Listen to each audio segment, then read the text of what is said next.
Hello everyone, Coach Carol here with another tutorial for you in creating your posts in advanced blogging in the past lane. In this tutorial, I'm going to take your blog post a little step further to make the most of the interactivity that you can have with your tree. Inside the tree, there are several ways that you can preserve information and stories about each ancestor. And one of those is documents. Now, when we do our research, we gather many different documents from births, marriages, and death certificates right through to census records. And like me, you're probably housing a lot of those imagery inside your folders on your computer, or maybe you're using a tool like Evernote, which is one that I often use to store the transcripts for each of my documents.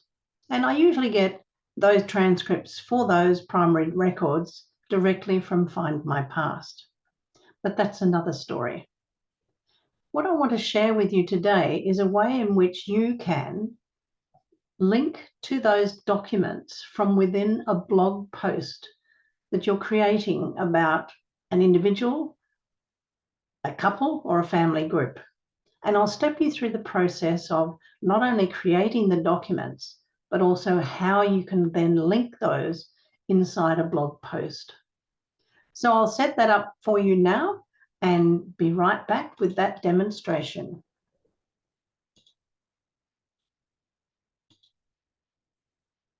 I'm back here in WeAre.xyz, and I'm currently looking at the page of information for one of my Welsh ancestors, my great-grandfather, 4 times removed, David Evans. And you'll see that I've currently selected documents, which is part of those different areas that I spoke about where you can create information and stories about each ancestor. So inside my documents, I have recorded a set of those that I have researched and gathered for David Evans. And if I click into the document called David Evans Primary Records, you'll see them. And I've simply linked that to the individual so that if I share just this document, it makes sense to everybody. And underneath that is a collection, just 3, of those records that I have for David. A marriage banns document and a couple of census. Now, within these, we can also have transcripts. So, for example, I'll start over here with this. I'll start in the middle with the 1841 census. And you'll notice that there is a transcription on the right-hand side. This is part of that excellent tool in the documents that is very, very useful, especially where you've got a document like this one, which is faded, old, and very difficult to read. So this is where I make use of the transcripts that I harvest from Find My Past and put these in place alongside the actual document. So the person coming in can read about the people involved in this particular census. And we're looking at Haverfordwest in Pembrokeshire in Wales in 1841. And here is David as the head of the household with his wife, Lettice. So to get all that in place, you need to plan ahead. So we need to know, well, what documents do I wish to put in place for each of my ancestors? And that might be guided by exactly what you've been able to gather. For some of my ancestors, I have several. And for others, I have just a few, like this one. So how do we put the document or the page in place? So let us now go to Edit.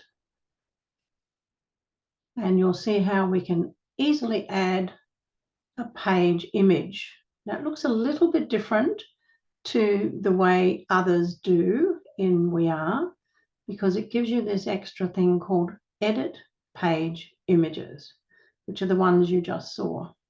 So I click into that edit And now I can add further page images. So I will collect one of those from my folders, and you won't see this part of it because it's behind the firewall, so to speak. And I'll collect another document about David Evans.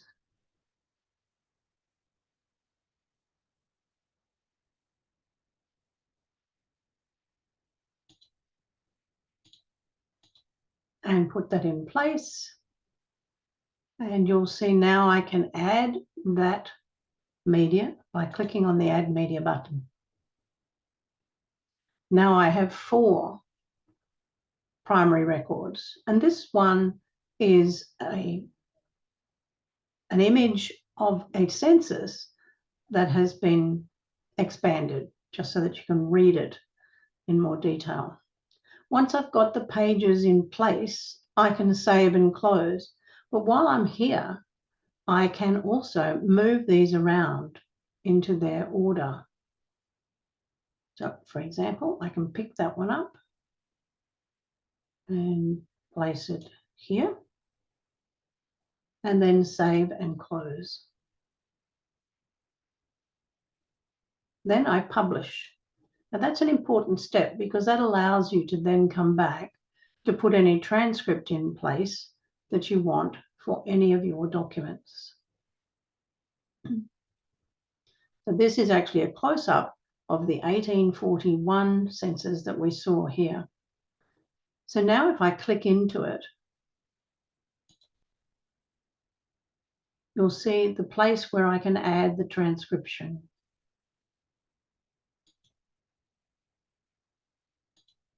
And I could have copied from the other one, but I'll just pop over to my Evernote, which I need to sign in again and find that detail. So I'll just pause there while it's... And now that the internet is caught up, I'll now copy that information from the page about David, specifically about the 1841 census, and then bring that back into the transcription area and paste it in place, formatting it as required. We probably don't need that information. Get rid of that. And you've got formatting toolbar above it that you can use to pretty it up. So now I've got a set of transcripts that show the details for the 1841 census. But coming back, we have one other that we need to add some details for, and that is the marriage bands that you can see here for David and Lettice. And once again, I need to enter that transcript. And I'll head back over to Evernote and collect that from my transcript here. You can take as much or as little of that as you need, of course. I'll just put the whole lot in and paste it here. So now we can see that the marriage banns took place on the 15th of June, 1828 at Haverfordwest at St. Mary's Church. So with all of that in place, I can now come out of the documents themselves. And that transcript, by the way, I'll just go back and double check that I actually saved it. I have a sneaking, oh yeah, still there. We don't have to save it individually, which is something I have to remind myself of because it just stays with that document. And as soon as we publish it all, that will be available to the readers of these documents. All right, so that is a set of primary records for one ancestor. And you can set those up for any of your family members. And to do that, you simply go to the family member that you want.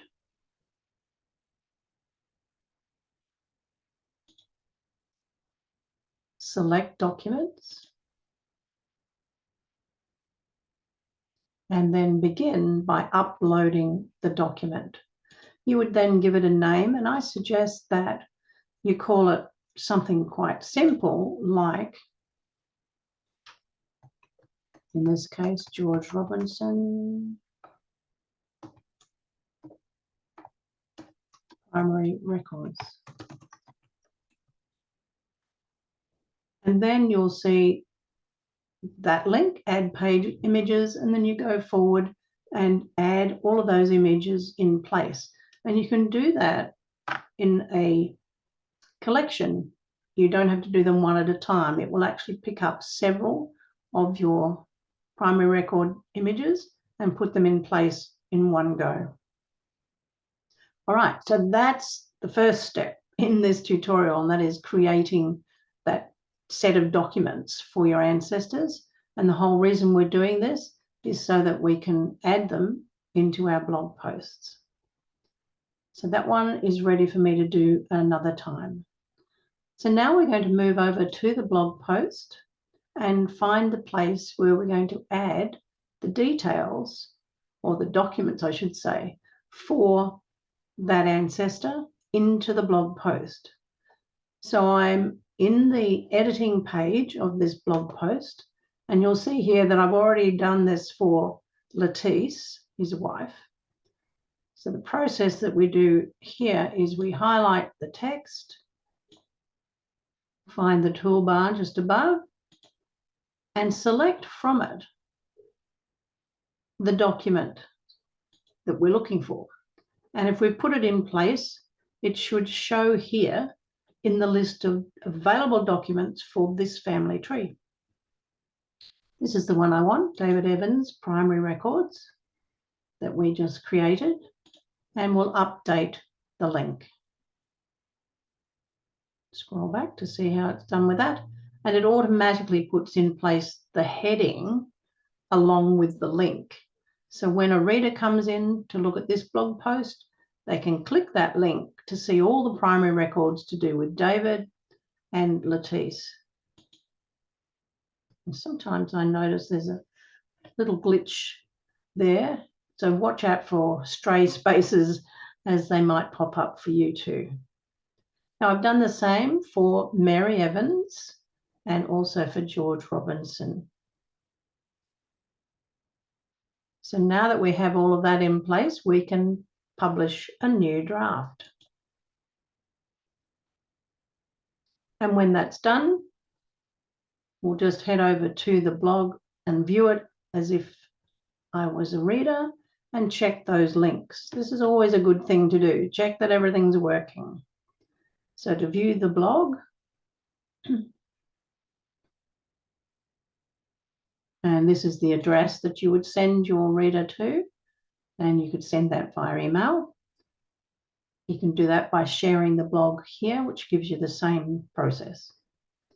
Look for the actual blog that we want to check, and that is this one, the mystical thread. We're seeing the post itself now with all of the imagery and place names and photos and text in place. And here is the link to David Evans' primary records. I'm going to right click on that and open in a new tab so that I don't lose this page. And if we pop over to that page now, we'll see that we're back here in David Evans' primary records. And in looking at those, we can simply click on one and read the transcript if we need. So coming back to the blog post, we can do the same for Lettice. I'll right click, open in a new tab, and have a look at her records.